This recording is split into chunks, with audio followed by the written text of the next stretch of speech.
Speaking of, Yeah. Let's do Louis Farrakhan. He's talking about how the Nation of Islam is going to protect Beyonce because police officers said they wouldn't after her Super Bowl stunt. which is hilarious considering there are almost no people in the Nation of Islam, so it's not exactly like they have a wide base to draw from. Yeah, it is still scary to see this crowd here, though. It is a pretty sizable crowd. Yeah, they're kind of like Scientology. You can go to a Scientology convention and see a ton of Scientologists, but that's like almost all the active Scientologists. So it's less scary when you recognize that. Sure. Giuliani said, "On the greatest platform in the world." Oh, in the world. Why did his voice crack, and why is his hair like that? Yeah, it has a weird part. Look at that weird. He's still got like Jerry curl in. Dude, the 70s has come and gone, but he has not. He's wearing a brown, look, he's wearing a brown suit with a brown tie and has fucking relaxer in his hair. It's terrible. What the fuck, dude? She started talking that black stuff. That black stuff. And white folks said, we don't know how to deal with that.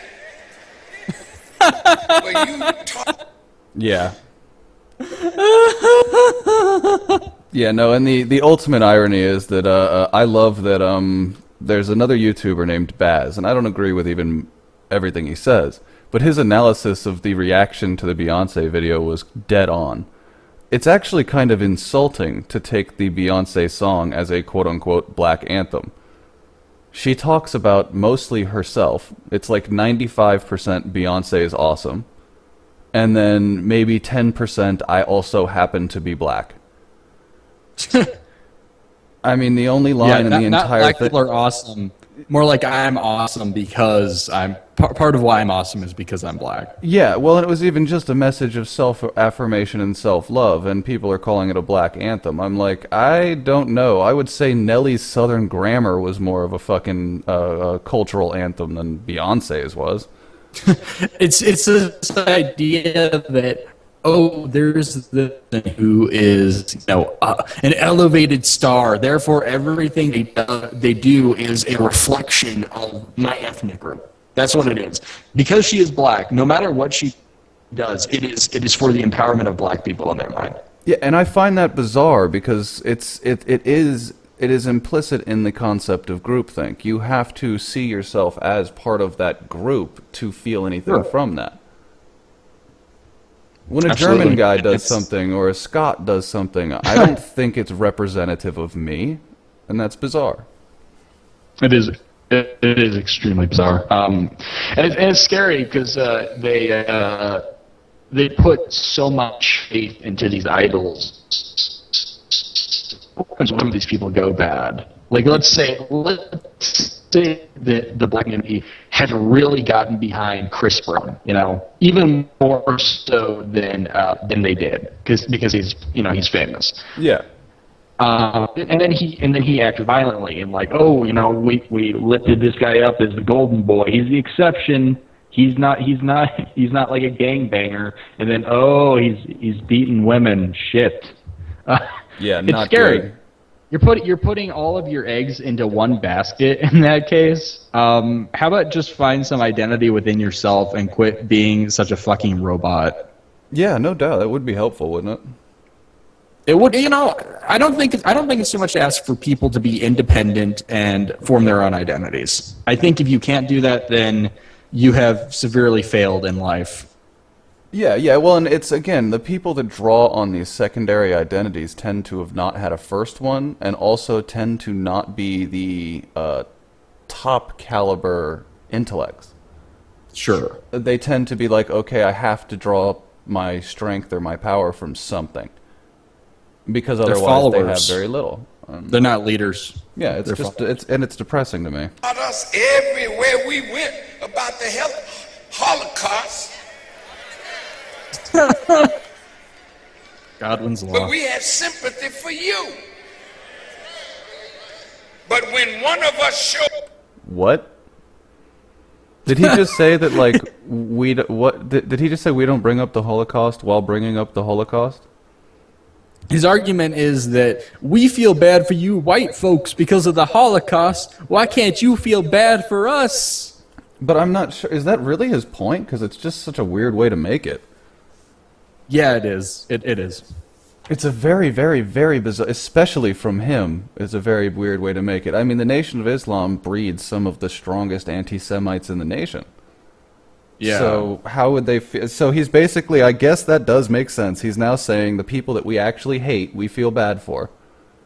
You know, the people we hate, we I still... think about it that way, yeah. Fuck, I just put that together.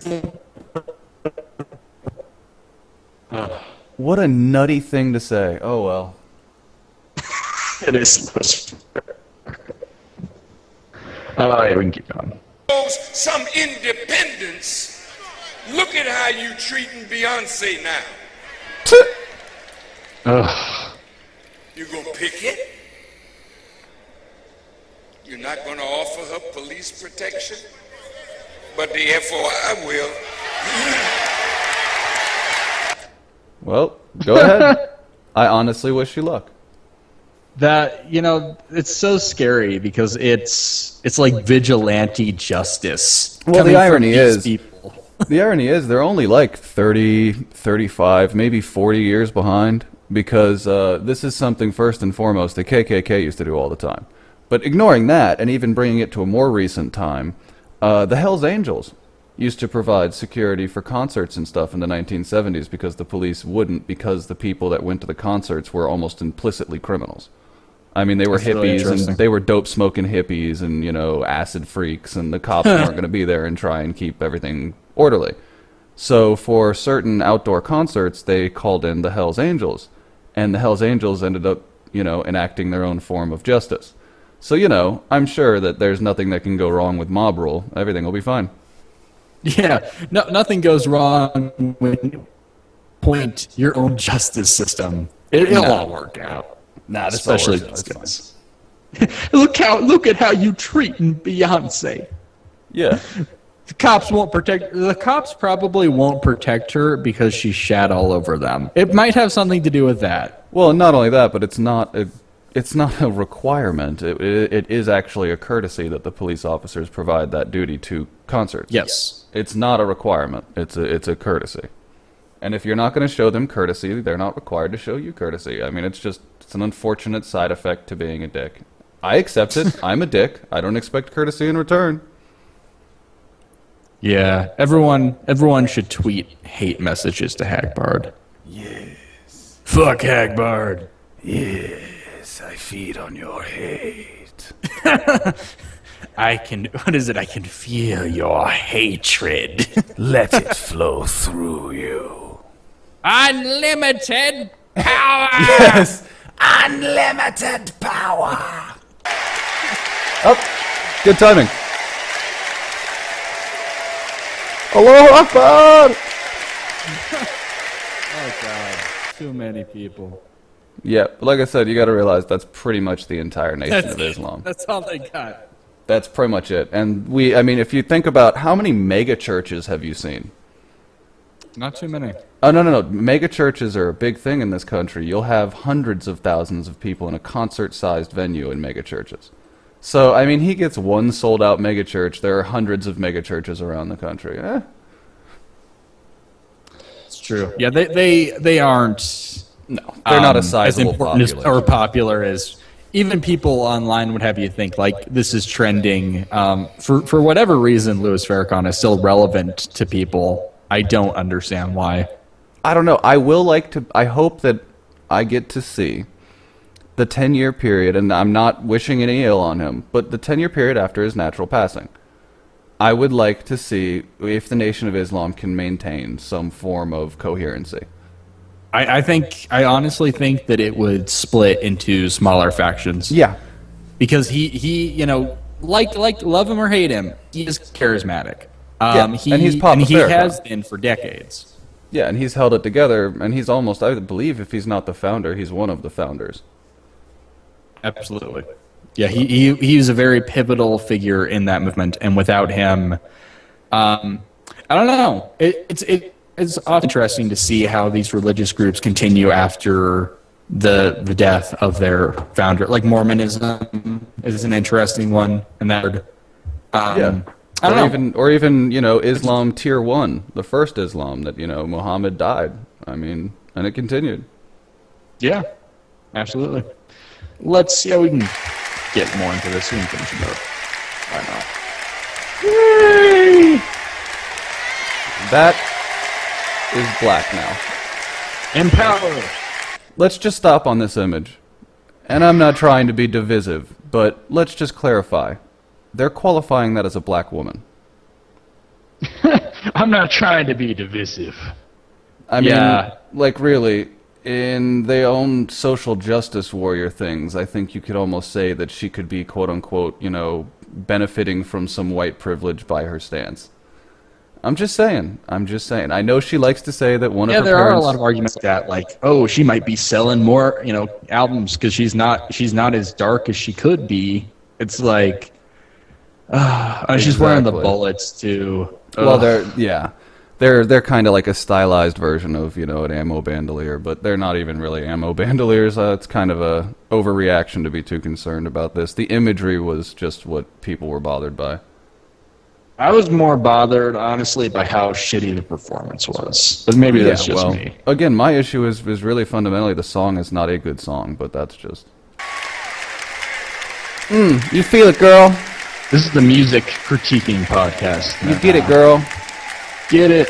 Why is it just really? This is the video. You called this part of video? So we say to the hip-hop community, to our cultural giants, say what you feel. Put it out there with... Okay.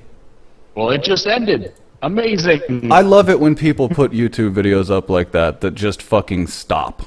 I've had That's some that amazing. I didn't expect. I'm sitting there editing through, because I don't always watch them all the way through, sitting there, la da da da da, and then all of a sudden, yeah. That was halfway through a Yeah. fucking word.